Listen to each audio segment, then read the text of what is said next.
day, viewers around the world. You are welcome to Between the Lines, SSM Between the Lines, Monday, the 17th of June, 2024. And my name is Mark Godwin Iwejuwa. We're here as usual with our coordinators, friends and brothers, sisters from different parts of the world. Far away, Toronto, Canada, is our man, Sir George Chukwu. Sir George Chukwu, you're welcome to Between the Lines. Well, thank you, Mark Godwin, and viewers from around the world. Welcome to In Between the Line, where we dissect all the situations happening around the world and we'll bring you real facts about what you care about. Welcome. Wow. I like that word, dissect, George. Dissect. That's what we do here. You know, George, a lot of time news fly, occurrences happen, and sometimes people can't make out what is really happening. And that's what we do, dissect. Nice. So far away, Lagos, Nigeria is our man, Ogbeni Olayinka Raji, the one that truly dissects for us. Raji, how are you? I'm very well. Good evening, everybody around the world. I'm glad to be here again today. Good. It's good to see you, Raji. Olayinka Raji.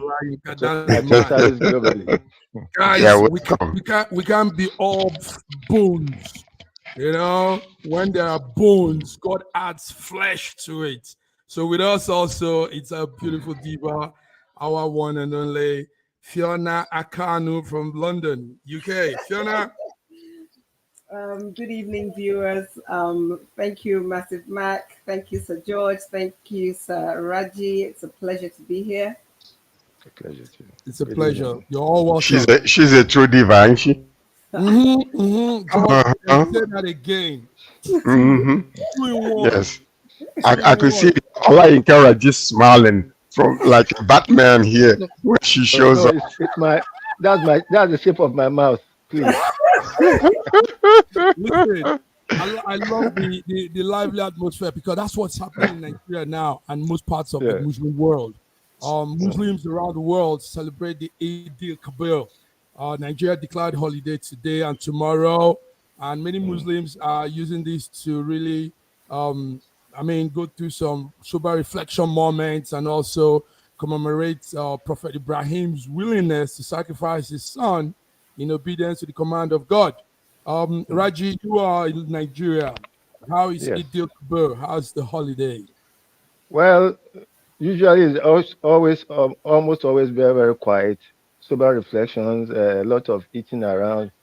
But the economy this time has made things very, very, very difficult. Very, very difficult. You could get rams as costly as 500,000 naira for a ram. And then having bought that ram, you now come to the issue of the ingredients you are going to use to cook that ram. You could get a few pieces of pepper for like 2,000 naira. That piece of pepper, that is not even a handful. But people desire to fulfill their obligations to God as true Muslims, to sacrifice a ram and to be jolly and put all aside all the economic stresses that you are going to go into. There was something that came from was it Sierra Leone or Gambia, about the way they do their things. In Nigeria, as the festival comes closer, things get very, very expensive. Whereas in their own case, as the festivals come closer, they tend to reduce prices so that everybody will have a chance to celebrate. And I think we should. It's something that we should. Ask a question, Raji? Can I ask a question, please? Now, please, the ram that you guys use to sacrifice, does it represent that ram that was, presented to Abraham on the Mount Moriah in place of Isaac? Is that what it is? Yes, that is a symbolic. That's what it is. Okay. This is that time when they commemorate that Prophet Ibrahim willingness to sacrifice. But they call Abraham. But you mentioned that he sacrificed his son. I don't understand it. Where did you get that from? No, I just wanted Raji to answer. Okay. No, it's the same Abraham Isaac story in the Bible. That is the same with Ibrahim and Ishmael. It's the same. Okay, The so same story. you're It's talking a about faith. okay, but Muhammad did not sacrifice anybody. No, It is no, not no, no, Muhammad. no. Okay, The okay. fight hasn't come to I just Muhammad wanted at to all. understand. Yes. Okay, all right, thank you. That's why ram, goats, and sheep is being slaughtered this time, because Yeah. Okay. it was in place of the son. I Just the wish I same was in story. Nigeria to eat The same story. The same ram No, story. there's a lot soup. Fiona, of Yeah. how will there's a you? lot of Yes. ram. Yeah, the Lord Ram. Yes, Raji said something very important. People can afford, as before, people can afford to buy the Ram economic situation. And we've been talking a lot about that here. How will you compare this time to the other times when families will eat? In fact, food will be brought even to Christian friends, neighbors. I remember we having food too from our Muslim brothers. Those days. Fana, what was those memory like for you? I mean, yeah, I think what you just mentioned. I mean, Ilea, as that's what we called it Ilya. when I was younger. So Ilea was, a big thing. I have cousins that are married into Muslim families, so we celebrate everything. We don't have we're not it's Ilea, we get sent meat if it's Christmas. So so we're good on that. And it's important to understand the importance of all these things. Of course, things are very difficult in Nigeria, but the people that are enjoying, I have lots of friends that have headed to Jebu now because Ujudioba is on Tuesday. Yeah, Judio Bar. Ujudioba is on Yes. Tuesday. They are family friends. So I have people that have been in Jebu for the last 2 days, and it's been literally partying the whole time. So Yeah. I know that, but Nigerians, no matter how it's, people still Oh, push for that enjoyment. So, I hope everything goes well tomorrow during the festival as well by Ditana. And, we just, Thank say you. that all our sins. George, I, George, as go ahead. okay, as the thing, Go ahead. as we celebrate the Eid al-Kabir, something massive is still happening. The saga continues in Kanu. The Emir of Kanu, Sanusi, is still having issues. This morning we had he snubbed the police ban on his Doba. There is this thing called Doba they do. In a time like this, they come out with the horses.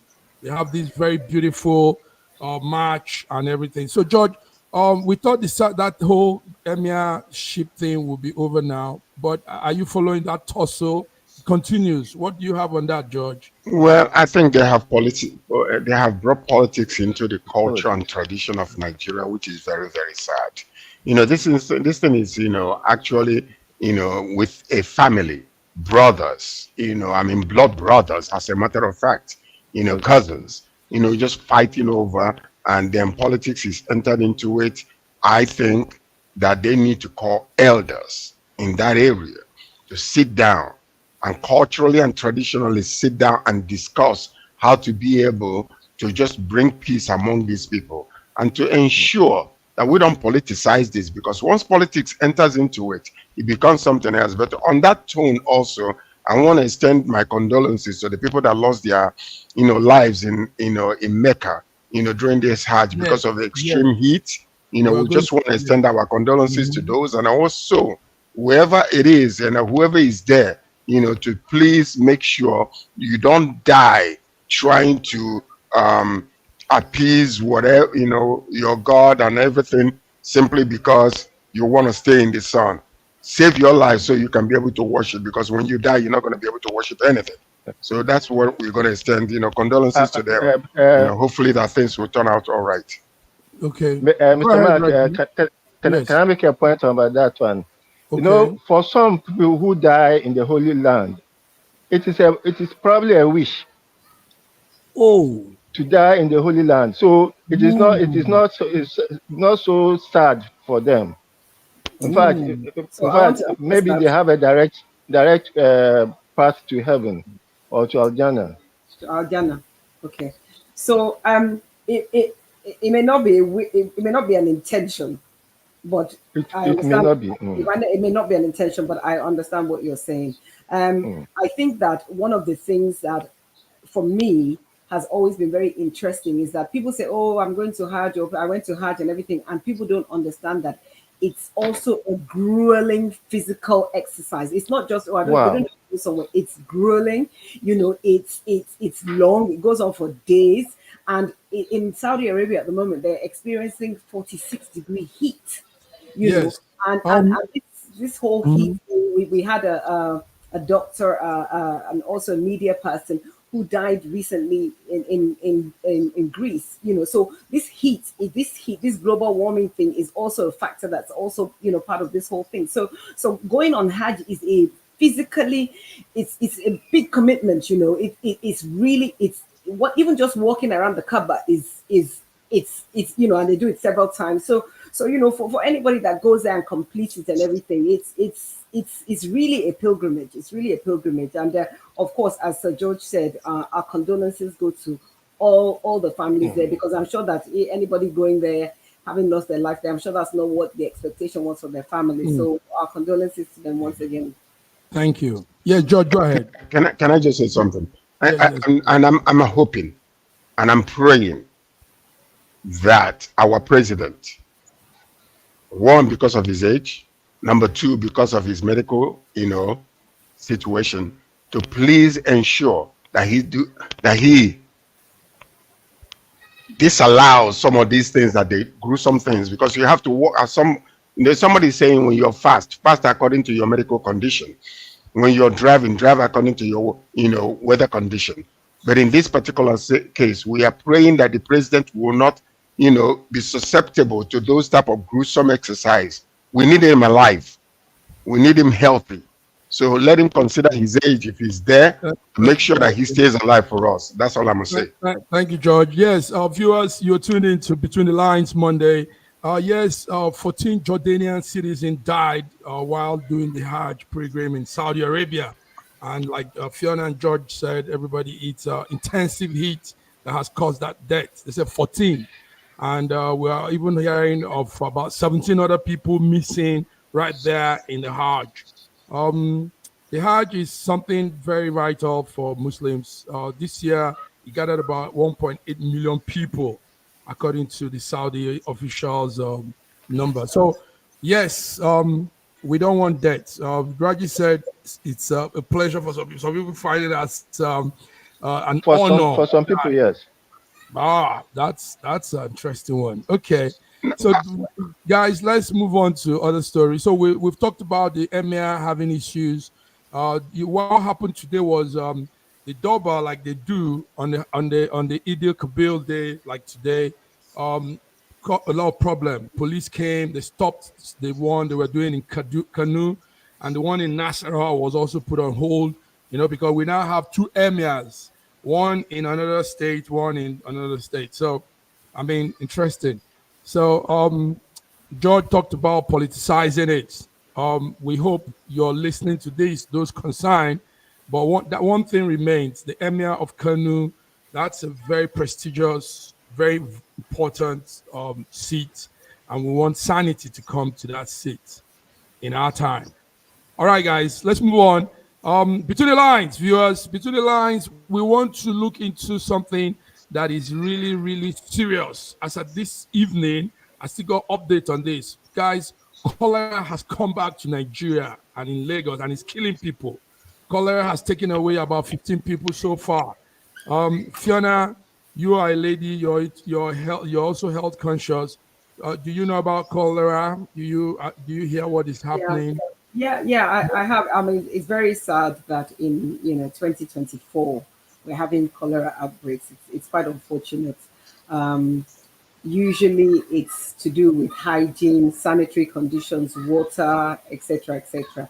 So that in itself is quite disappointing. That in 21st century we're in a situation where we haven't got enough potable water for people to actually take care of the necessary hygiene needs. So of course, I mean, our condolences, of course, go to the families that have lost people. I mean, it's kind of it's triggered obviously gastrointestinally, and it kind of goes, and it can become very ill really quickly. So, and then these, from the dysentery and diarrhea, they go into the hypoglycemia or something like that, and literally you can literally die from it, which we've seen happening.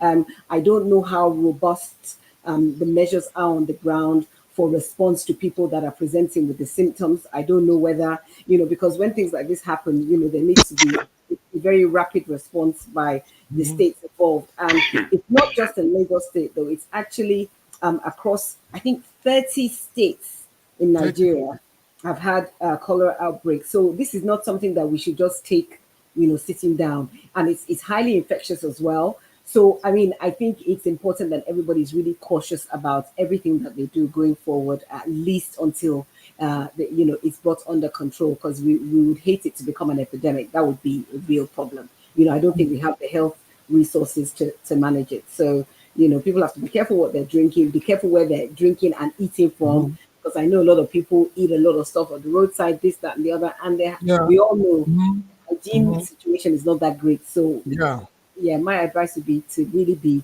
very, very cautious about, where people are eating and drinking from at this time. Thank you, Fiona. Good one. Shows you're really health conscious.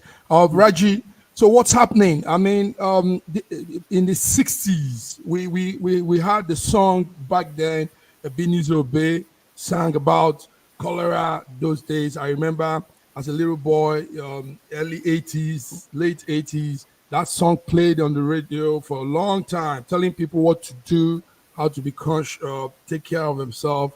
But it has come back, Raji. And the other time we were talking about how filthy, really, a lot of places in Nigeria is. Raji, what do you think? Cholera killing people now. 15 cases. It's quite sad. Go ahead. It's quite sad that the cholera has just come back suddenly. Very, very sad. And I heard of a case of a lady who just came back from Canada who got infected by cholera and just passed. Very, very, very, very sad. Very, very sad. But I think the measures to prevent cholera are rather very simple. And I don't know why certain measures are not being taken by people for their own self-preservation. Is it just making sure that you boil your water very well, you are in a very clean environment, you wash what you eat, you wash your hands regularly. I don't think it's then if it happens and when it happens, to be able to do the ORT that we normally do. But then my condolences to those people who have lost their lives. It's very, very unfortunate. And I hope that now I think the government is doing whatever it can to stop the spread. And I'm sure the citizens are also ready to assist the government in on all its efforts. We hope so. George, the minister, the health commissioner for Lagos said people should do their best to stop. But most times, too, government brings in measures like Raji is telling us. Is that not so? So what some of suggested measures do you think government could also bring in? Because before it's an outbreak. Yeah. Go ahead. The thing is this. The outbreak of during the pandemic, it just brought everybody to understand how symmetrically connected all of us are when it comes to human interactions and how disease can pass from one to another. So this should have been a lesson that we would have taken from that pandemic, into this particular time, whereby many people can sit and understand that human interaction is very important, but also making sure that you keep your environment very clean, taking measures into what to do regarding what Fiona just said about boiling water, making sure. But if you look at it in a nutshell, really, some of these things are stemming from the failure of government in Nigeria. Prior to the war, we had running water. There was water running all over the place. I remember as a child going to Lagos and seeing an abandoned building. As a matter of fact, I took a bus to Lagos and I saw an abandoned building. And me and my friend decided to go into that abandoned building that was torn down the water was running. And that's where we have to, we actually washed ourselves in order to go, because we were supposed to be at the embassy very early in the morning. So we had to clean up there. But today you don't have any running water. You don't have any system where water can go to houses. This is failure of the government. This is as important as light is. Water is also very necessary for the government to provide. Wherefore, if they have done this, people will not have the incident whereby the contamination of water. Maybe they left water so much, or trying to get water from the sewer system, or whatever the case might be, that might be contaminated. So government must look into that. I don't know whether it is possible right now in Nigeria to begin to go from city to city, state to state, to develop the water system where people can get water from their home. Very soon in Nigeria, you'll be selling oxygen to breathe if care is not taken on how things are going. I agree with you. I think that the failure of the state to provide potable water is an absolute disgrace, to be quite honest. It's ridiculous. I got married 20 something years ago, and even then, so we've had a borehole in my compound ever since I can remember. And so as I can remember, that's how we've had water. So we've never had any, and it's interesting because they still come and give us water bills for some strange reason. But so this failure is not something that started today. I remember one time when we had all brown water coming through the taps. This was many years ago, and the system has gotten worse. And because people have also now built houses in the wrong places, the water, there's so many properties that they have tankers coming to deliver water. We don't know the origin of the water that's coming. It's just, it's all down to the state. Yeah. It's all down to the state.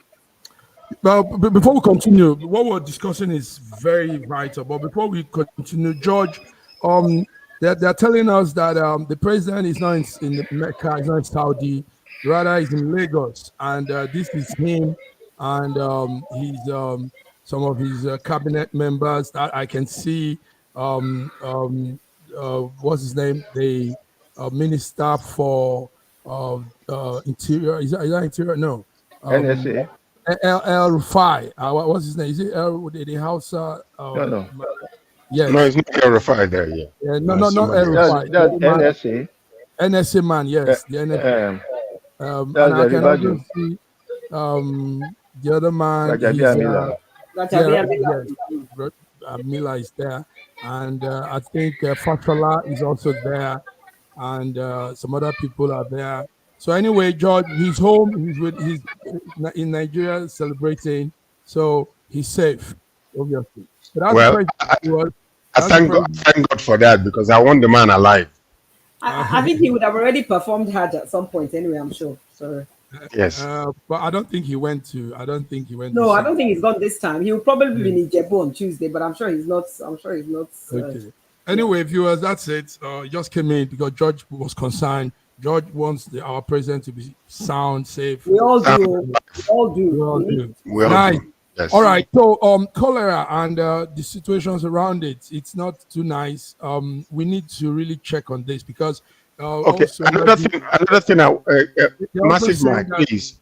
Massive Mike, okay. Please. I think there should be a public service announcement. Okay. To educate people.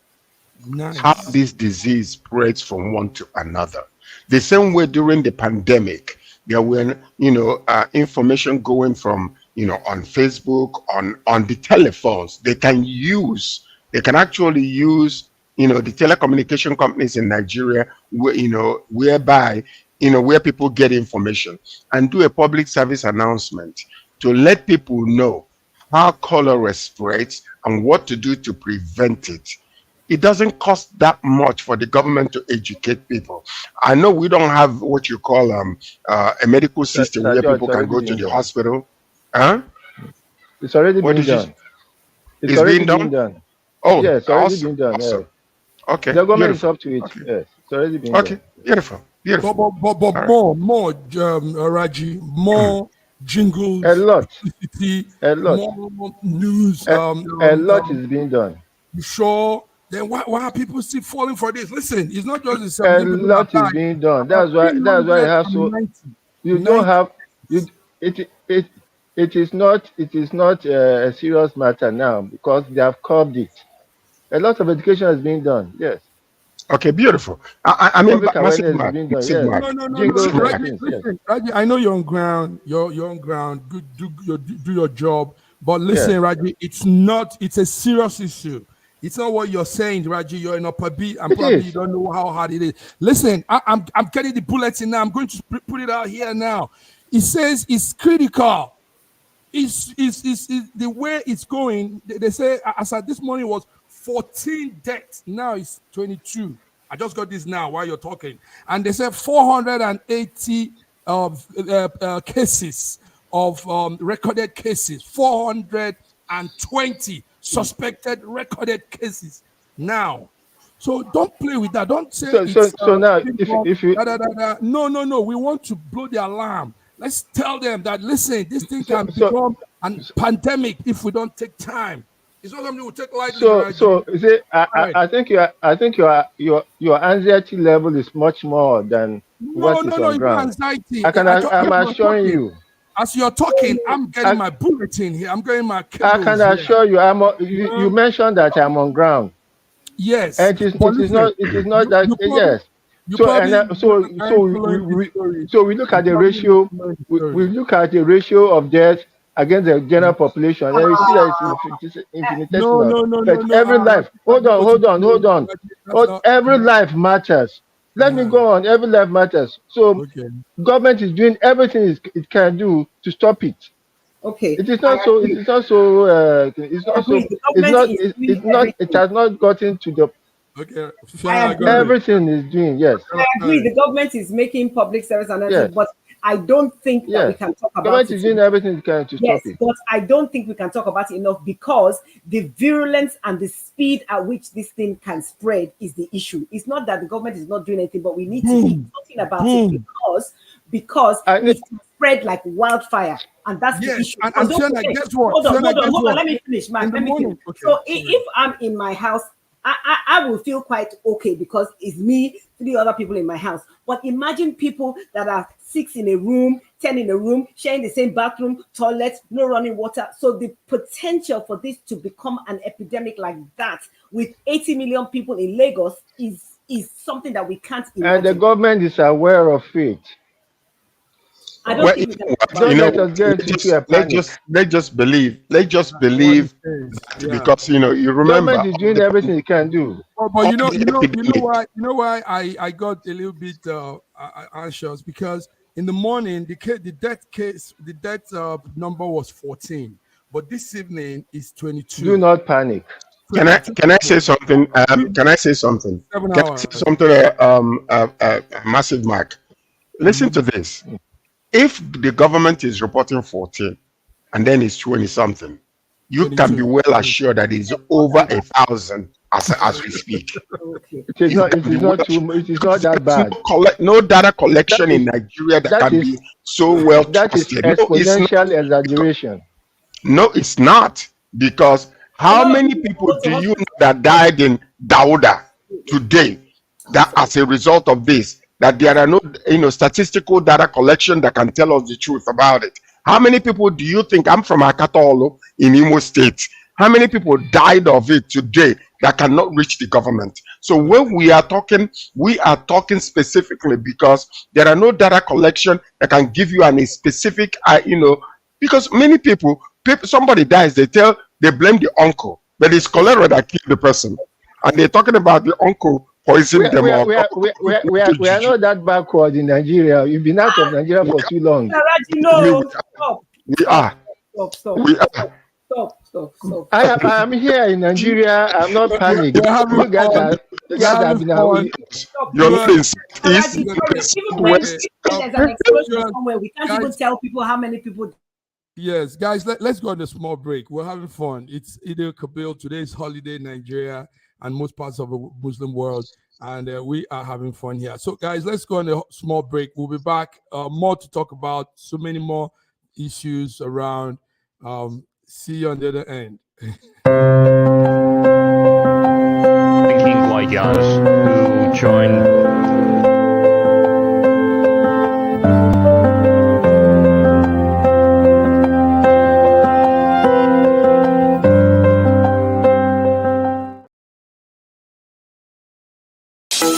In a world where news flies around every minute, you need the ability to relate and connect with what matters and stay up to date.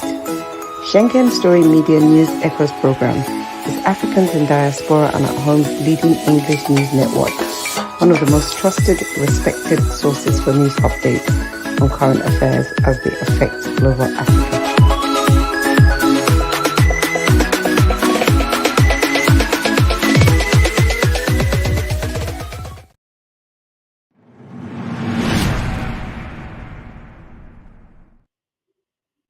Between the lines, guys, between the lines, friends, viewers, wherever you may be, we are here giving you lines, stories, and checking the lines in between them. You know, most times conventional network don't do this. They want to stay straight jacket. They want to stay because the government or somebody is checking on them.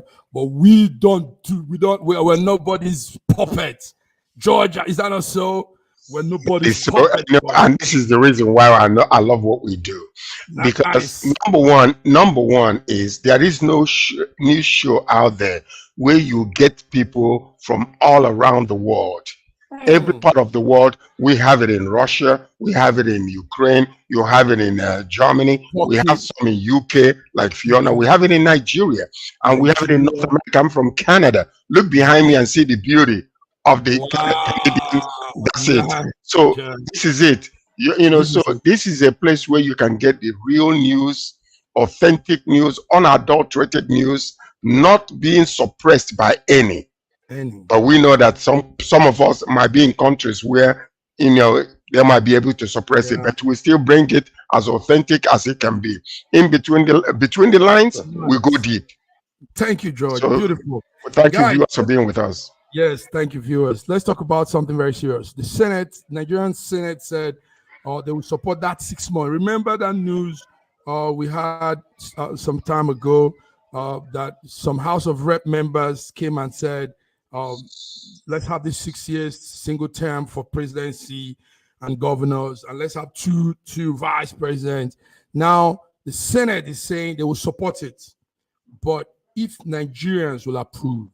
So what that means, guys, is that we're close to having that style of leadership. We're close to it. If the Senate said they will support it. Fiona is laughing. Fiona, let me start with you. We're close to it, Fiona. I don't know why you're laughing, but let me tell you. Go ahead. Let me tell you why I'm laughing. Because I think I read somewhere they said if Nigerians agree or something like that, and I just thought, when have they ever done anything in agreement with Nigerians? When did that ever happen?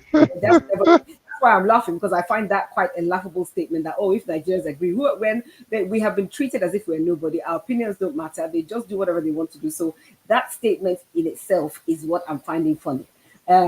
We talked about this the other day, and we said if it's going to be 6 years, surely they wouldn't try and impose that now when we have a current sitting government.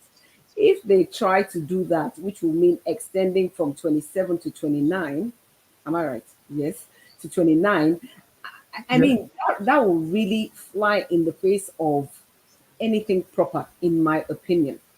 It's one thing to say, in the next dispensation that we're all going to vote for 6 year tenure, but for them to do it mid-flow, I don't see that, and I don't really agree with that. Even in a normal exco, any alumni exco, whatever, you can't just come in the middle of proceedings and just change the tenure for some reason. That's absolutely, but it's Nigeria, so in Nigeria we've come to expect the unexpected. So, what you're seeing. Yeah, George, you're laughing too. No, because she said this is Nigeria, you expect the unexpected. Everything happens in Hollywood. Hollywood, everything is possible. The impossible becomes possible with Hollywood, and that's how it is with the Nigerian government. The point about it is this. It's not even about these 6 years or bringing 2 vice presidents or whatever the case might be. We need to go to the root cause of all these things. Go to 1999 and change the complete, rehaul the whole entire nation, the political system, rehaul the entire federation, and bring what they know as truth that will help our country change. Because what we are still standing on is the military constitution that was erected during the military regime. So now that we have actually successfully gone to have almost 25 years, in this democratic process, we need to now begin to look into what kind of system will benefit the whole country. What kind of system can keep the unity of Nigeria as a whole? What kind of system can actually benefit everybody, where a playing ground is put together, where every region will be benefited, and no discrimination, not by nation, not by tribal sentiments or religious sentiments or whatever the case might be. This is exactly what we're looking for. So I know a number of people that came together to put some of these narratives out there and bring it to our mental processing to take care of.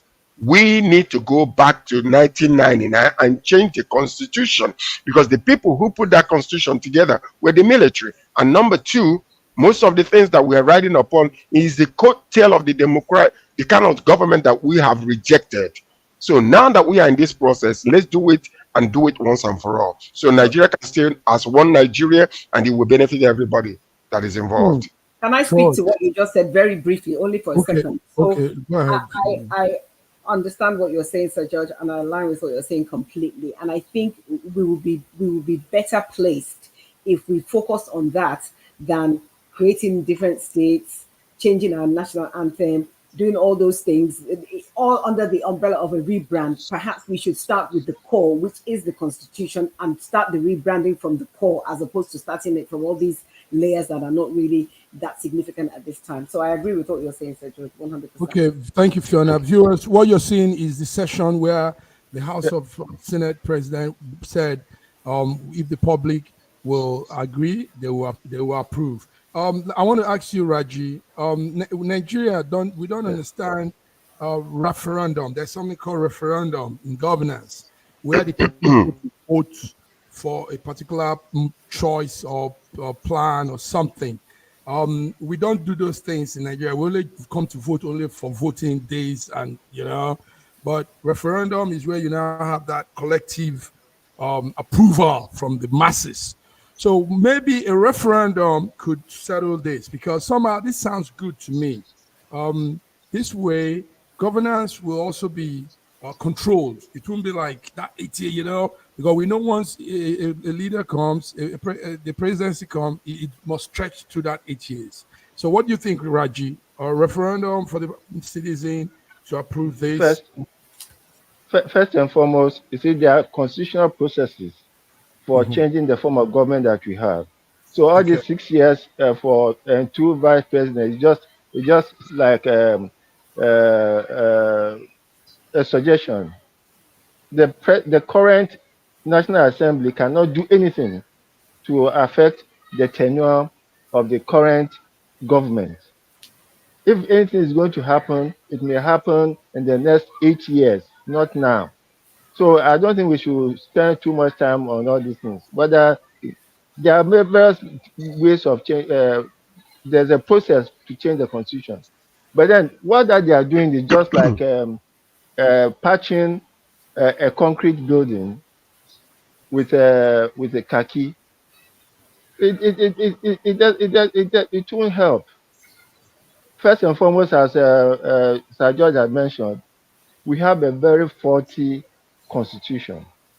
And if the president is in a hurry to change the anthem that we had to what we had before in the 60s, then we may as well change the form of government we have now to what we had that went with the national anthem that he has now changed us to.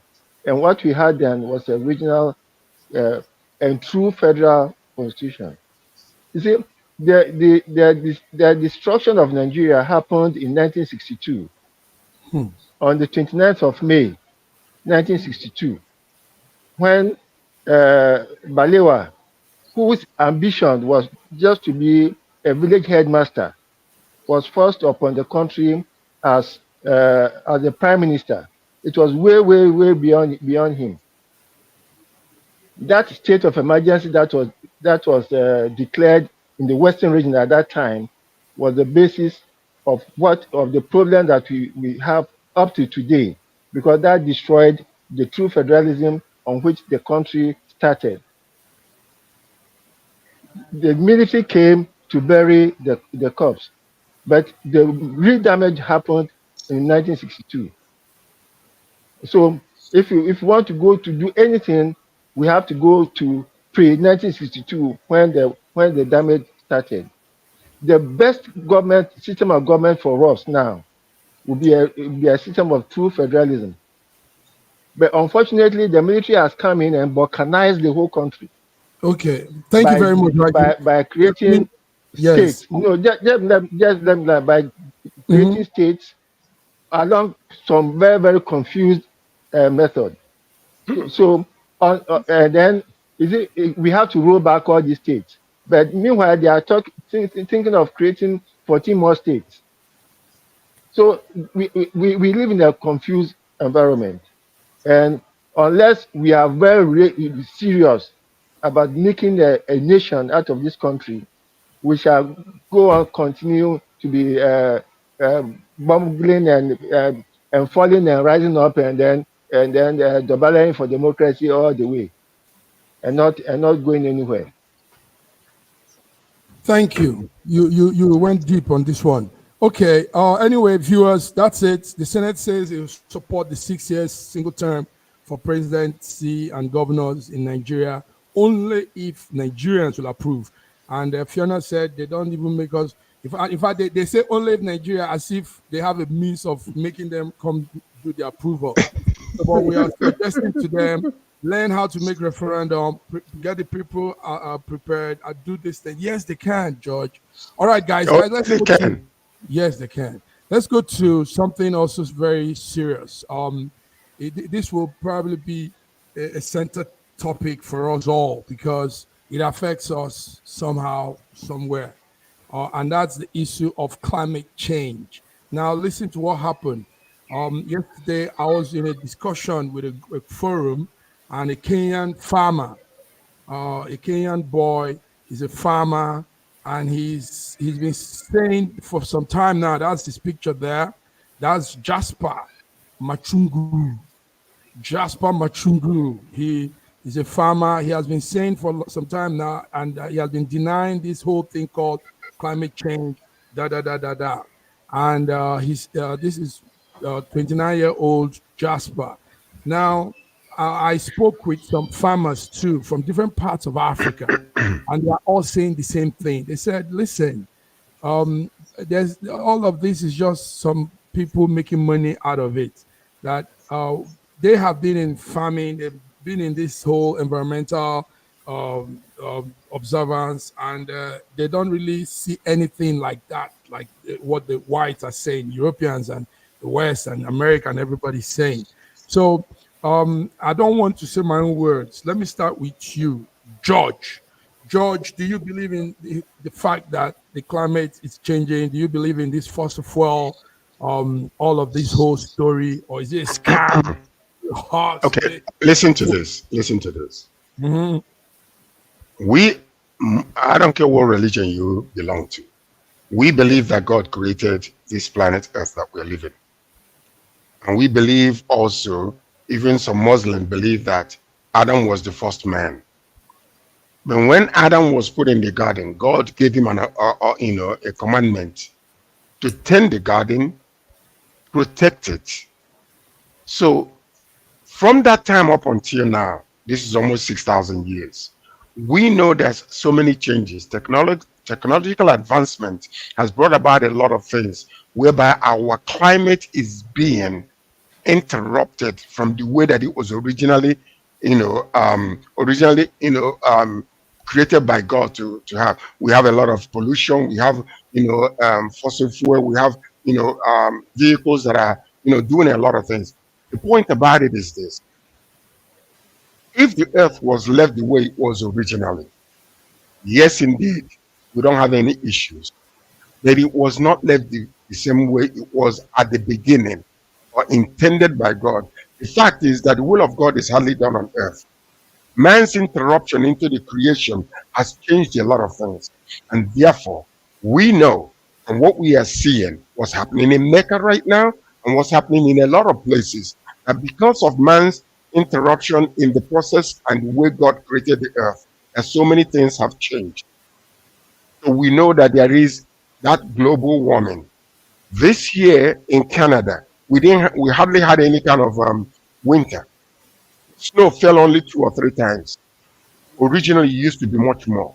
Right now, it is no longer. So you can see that there is something that is interrupting. And because of industrial development and technological development, a lot of things are happening. We have to reverse it.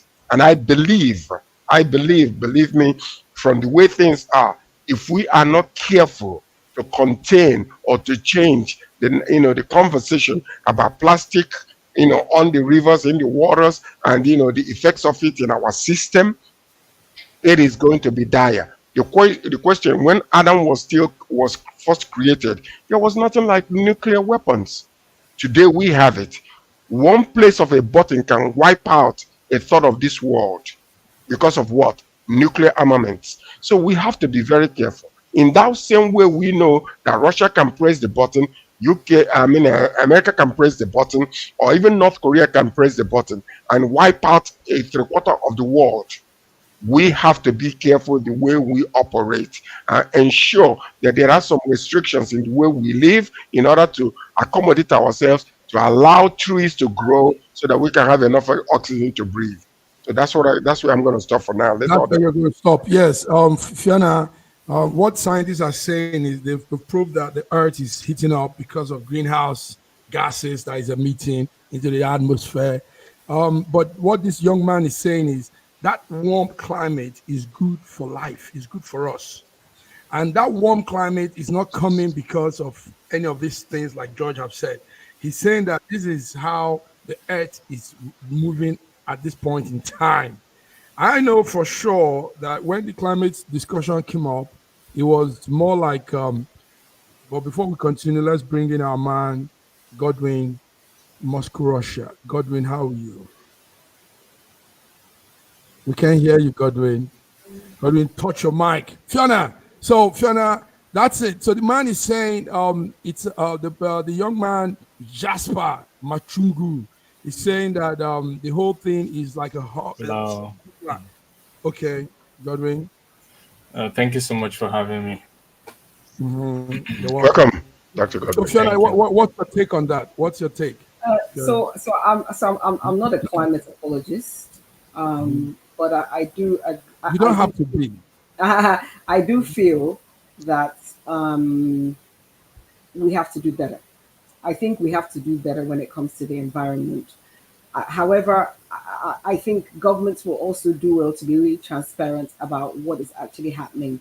We're under the cosh for recycling, we're paying for plastic bags, we're doing all these things, which I assume is a fantastic way for raising revenue. But actually, I would like to have like more clarity in terms of whether these things are actually the things they say are actually happening, because it's all well and good for the government to say, well, it's our plan that we're not going to give plastic bags after so and so time and everything.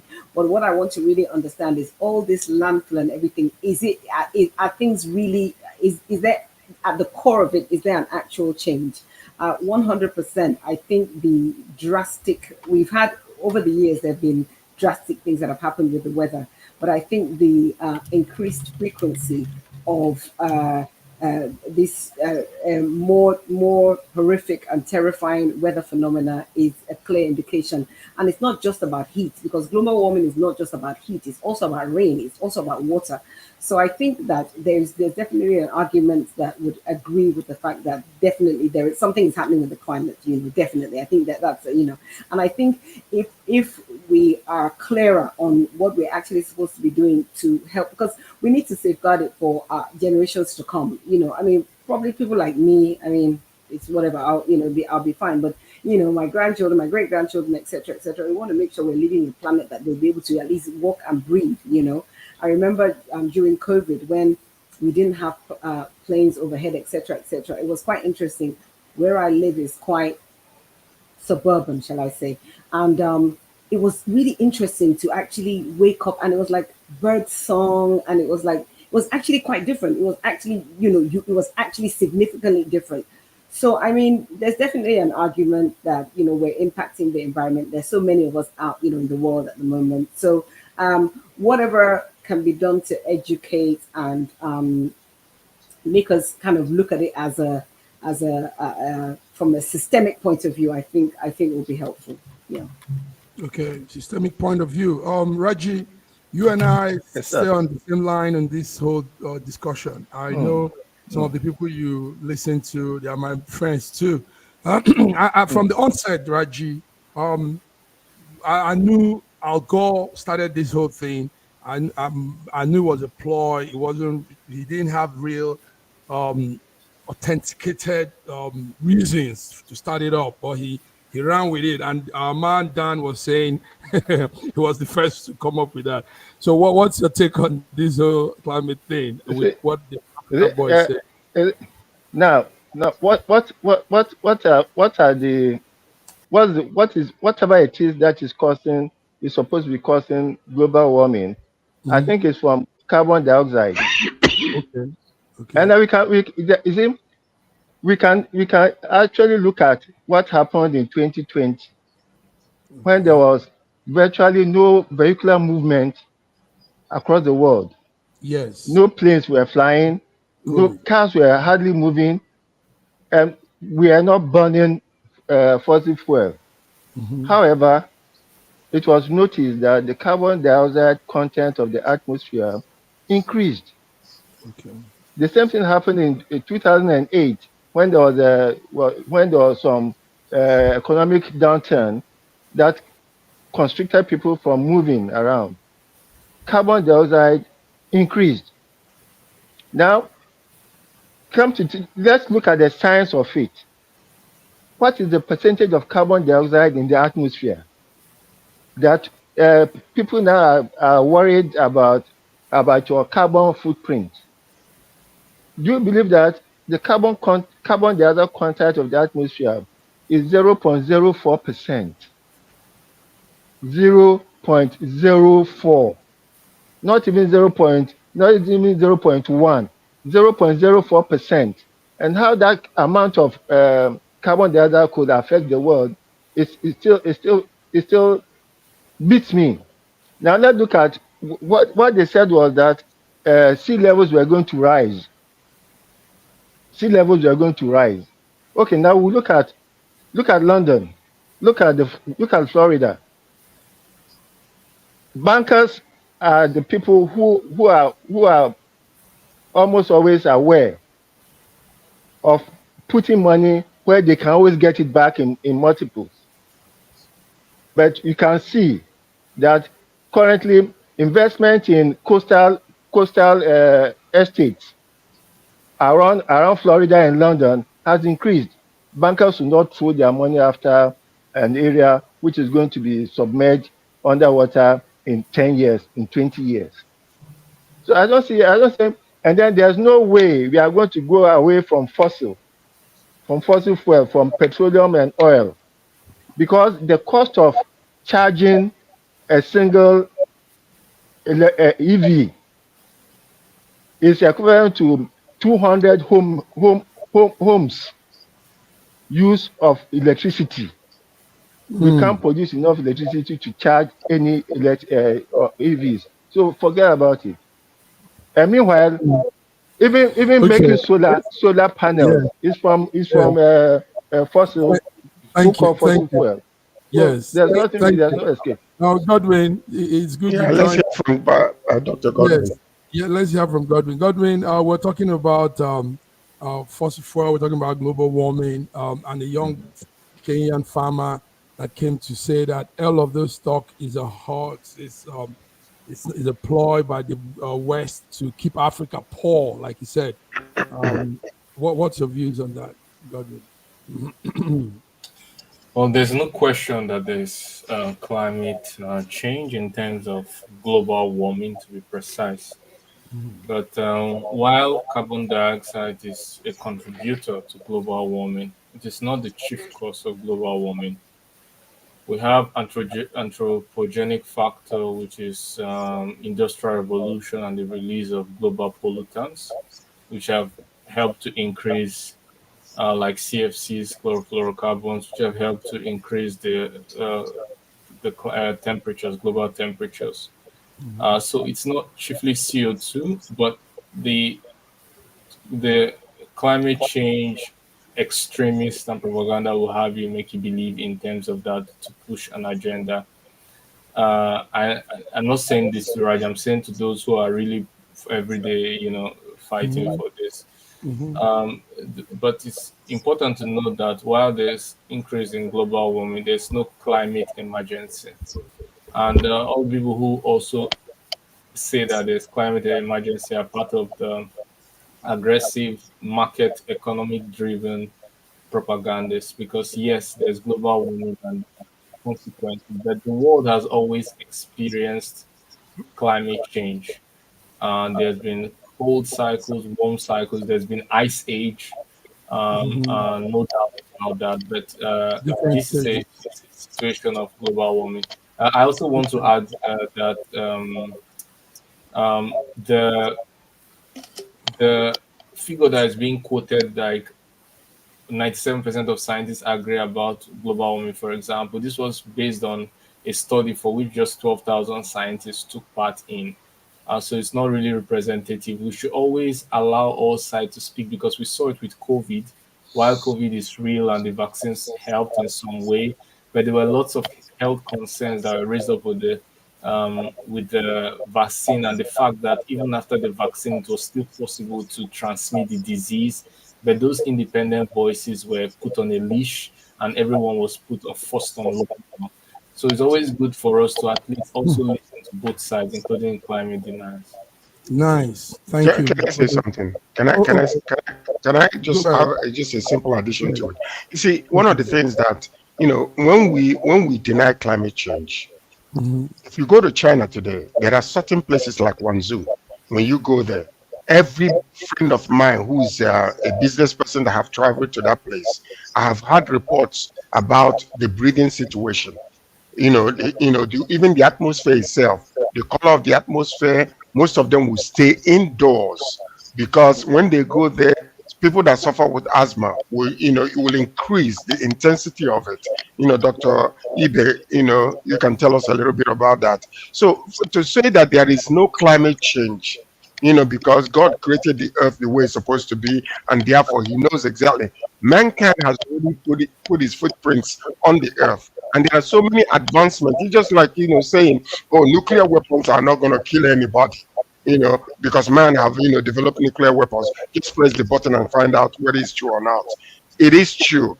Plastics are bringing havoc on the seas and all over the place. So we really need to manage the earth the way it's supposed to be. If there are things that are trending out there that is bringing relief to people, that is convenient, but it's on the other side causing harm, we need to try to reduce it in order to just make sure that the atmosphere is conducive for our breathing, for our existence. That is not going to cause issues for people that are having some medical issues. So that's what I think we need to do.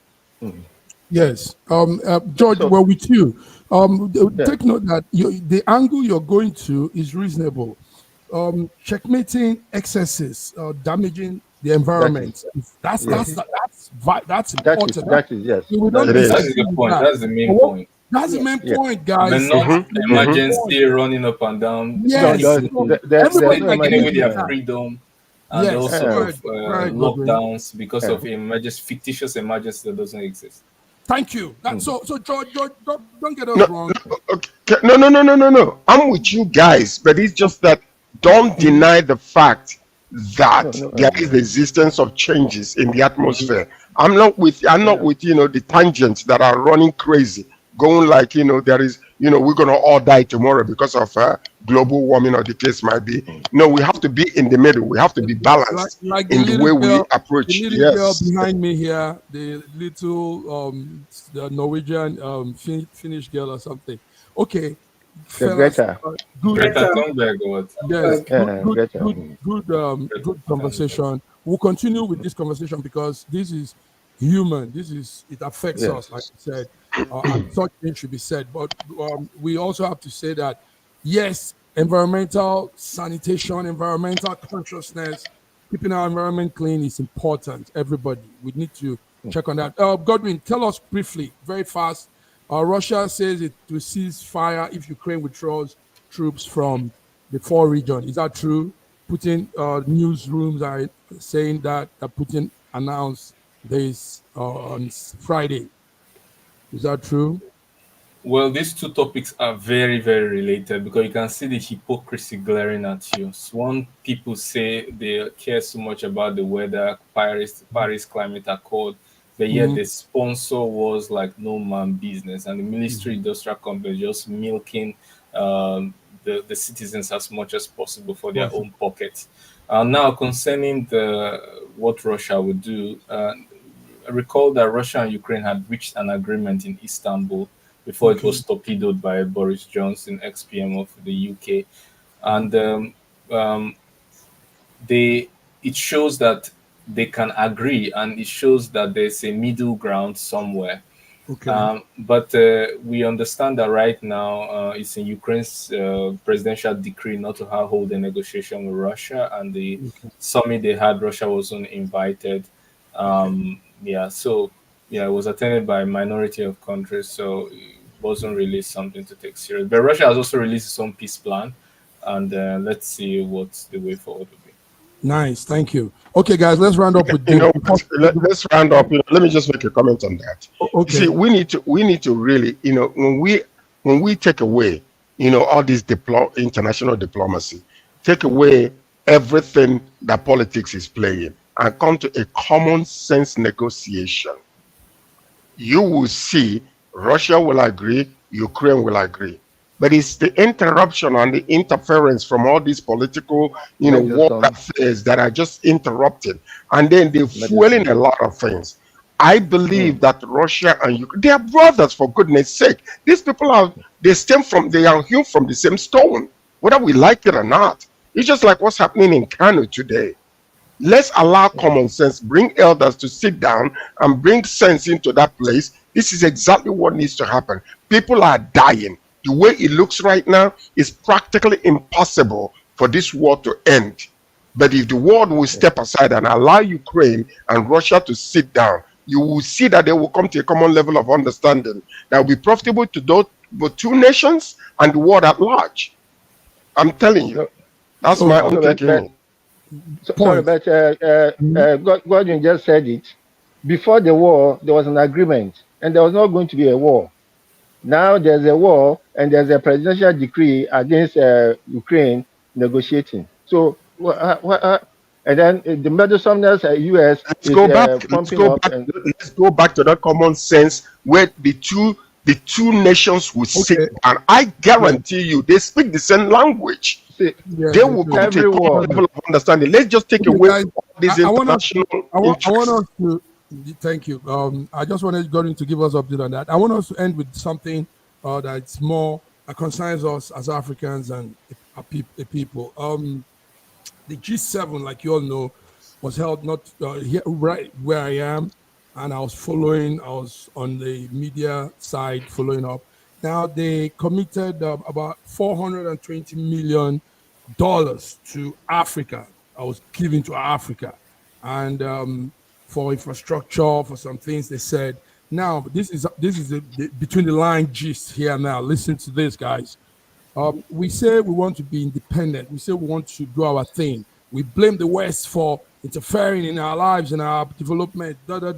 Now we come to take money from them. How do we get out of the shackles of the West when we still come to take money from them? Fiona, what's wrong with you? Before somebody pulls the plug, who's talking?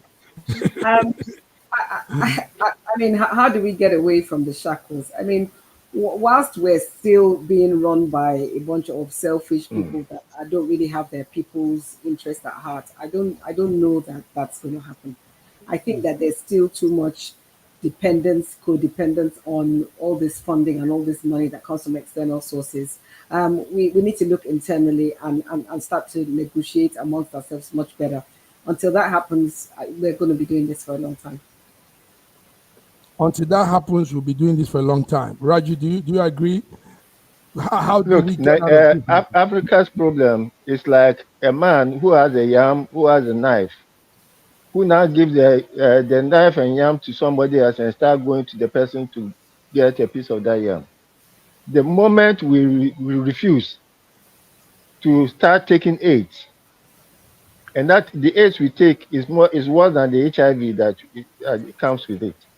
The moment we decide to behave like Norway, to look, we don't want to do any catch up with you guys. We want to start developing our infrastructure our own way with the resources that we have.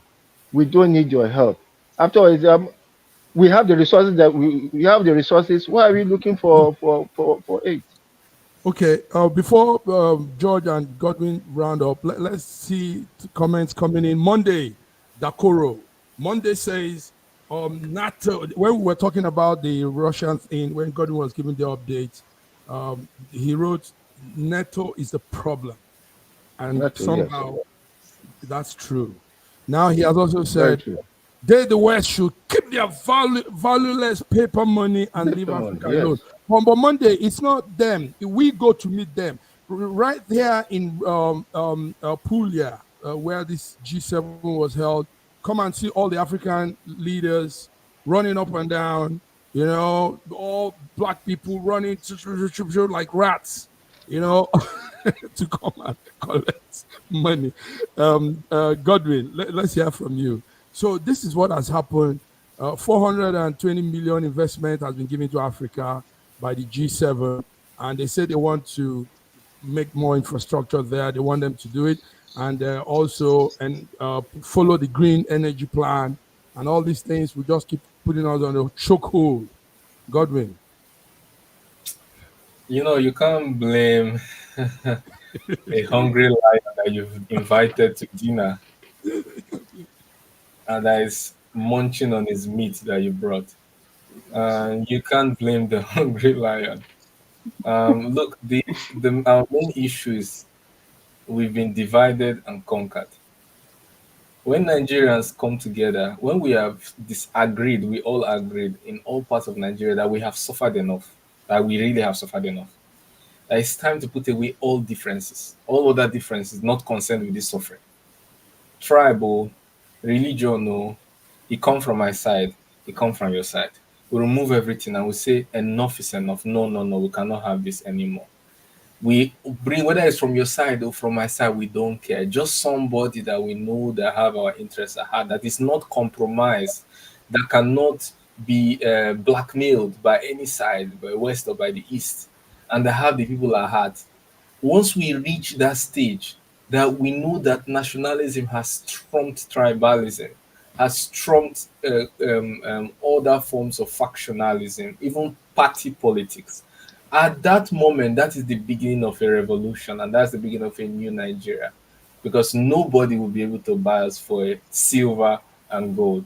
And so our main problem is not the lion that has been invited to dine, or the leaders that we have refused, we have kept quiet while they entered power because they were from our side, but it's because we've allowed ourselves to be divided and conquered.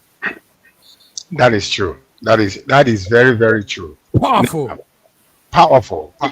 Now, when it comes, it's so funny. But when it comes to what we are going through today, you know, Afrimax just, I think it's Afrimax or something. Afrimax, yeah. Just they were having a forum recently. Yeah. Africa as a whole, as a continent, we need to wake up. We have been raped, devoured, discombobulated in a lot of ways. We're coming to our senses, but the problem we have are our leaders with still that beggarly mentality, whereby every leader that ever stood up and wanted to put Africa together with that Pan-African mentality, the West and others, they have eliminated them. It is time for us to now wake up as a continent and begin to find a way to put ourselves together without any interruption or susceptible to that external guidance that we have had before, to understand that the resources that we have is much more than enough to sustain our continent. Come together and begin to put our heads together. How is it that we can help each other financially? We don't need any aid from the West, because the aid is they give you with one hand and they take a lot with the other hand. And that's how it's been. And everything is being exposed today, even including BRICS, including NATO, including all of that. We need to put it aside. Come together as a continent and say to these people, yes, enough is enough. We have been raped enough. We have been abused enough. We need to now stand on our own to deal with every other continent in the world from our own terms. And that's what it's supposed to be. Thank you, guys. You all have been out there. Nice. Thank you, viewers. This has been Between the Lines. Between the Lines today, 17th of June, on the day of Eid al-Kabir, the Muslim holiday. And we've come in and checked on the line. Thank you, Godwin, for coming through. Thank you, Fiona. Thank you, Raji. Thank you, George. So we'll come again on Wednesday. Have a beautiful Eid al-Kabir holiday. We know it's still tomorrow. So we hope to have our meet also. Raji, you're not doing us well. And you Raji, no. Raji. No, there's virtual meet. There's virtual meet already. Raji. Right, check your mail. Fuel your success. SSM invites you to kickstart each weekday with our news update, Between the Lines, featuring the week's top news and analysis, and the most attention-grabbing lines, Deciphering World Event.